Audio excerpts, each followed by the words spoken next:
Hi everyone, welcome to चौमुखी Mahadev official channel. उम्मीद करती हूँ आप लोग अच्छे होंगे। आज है गणेश चतुर्थी, तो इसी के बारे में आचार्य जी बताने जा रहे हैं। सुनिए उन्हीं से। स्त्रियों के लिए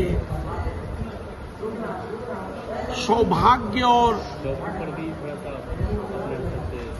समस्त पुण्य प्रदायी महापर्व जिसे हरितालिका तीज व्रत कहा जाता है, वो कल बहुत ही शुभ मुहूर्त में आ रहा है।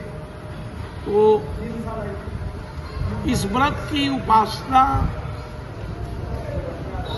पर कहीं कोई विवाद नहीं है। यह व्रत सौभाग्यवती स्त्रियों के लिए अमृत तुल्य है। हरितालिका व्रत को जो स्त्रियां अपने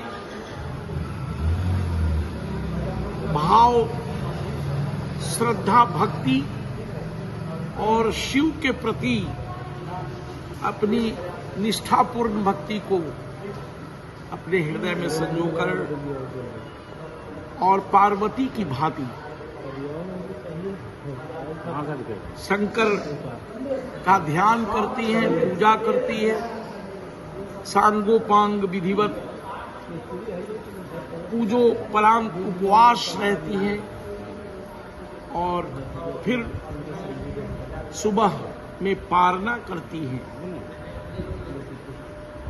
उन स्त्रियों का सौभाग्य विनष्ट नहीं होता, वो कभी भी दुर्दशा को प्राप्त नहीं करती।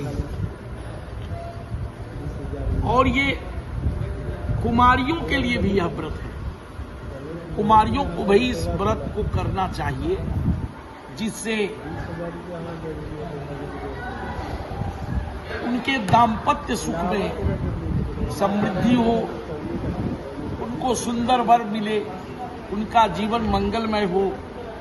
कई लोग प्रश्न करते हैं क्या ये सौभाग्यवती स्त्रियों के लिए है, लेकिन मेरा कहना है कि भगवान की पूजा शास्त्रोक्त विधि से सबको करने का अधिकार है।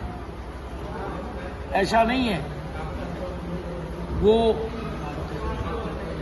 कुमारी लड़कियां भी हरितालिका तीज व्रत की कथा श्रवण करें, भगवान पर बिल्वपत्र, मंदार का पुष्प और शिव पर जो अर्पण होने वाली सामग्रियां हैं, ब्राह्मण को देने वाली जो वस्तुएं हैं, अन्न, फल, मिष्टान्न, वस्त्र, स्वर्ण दान, गोदान तक भी लोग करते हैं, तो करना चाहिए। इसकी कथा है।